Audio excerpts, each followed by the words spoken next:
இதுதான் வண்டியோட dashboard view. நம்ம 3 ரோ சீட்லேருந்து பார்க்கும்போது 3 ரோ சீட்லேருந்து பார்க்கும்போது கூட ஒரு பெட்டரான ஆல் ரவுண்ட் விசிபிலிட்டி கிடைக்கிற மாதிரி தான் இந்த எர்டிகாவை டிசைன் பண்ணியிருக்கிறாங்க. பர்சனல் மற்றும் மல்டிபர்பஸுக்கு ஒரு ஸ்பேசியஸான வெஹிக்கிள் வேணும்னு பார்த்துட்டு இருக்கவங்க தாராளமாக இந்த எர்டிகாவை செலக்ட் பண்ணலாம்.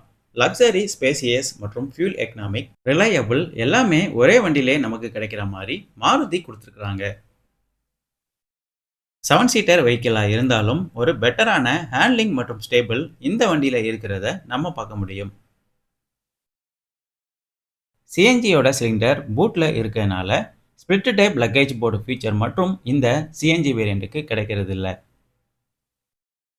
வண்டியோட ஃபியூல் ஃபில்லிங்கை ஓப்பன் பண்ணி எப்படி இருக்குது அப்படின்னு இப்போ பார்ப்போம். இந்த எர்டிகாவோட லெஃப்ட் சைடில் தான் ஃபியூல் ஃபில்லிங் கொடுத்துருக்குறாங்க. இந்த ஃபியூல் ஃபில்லிங்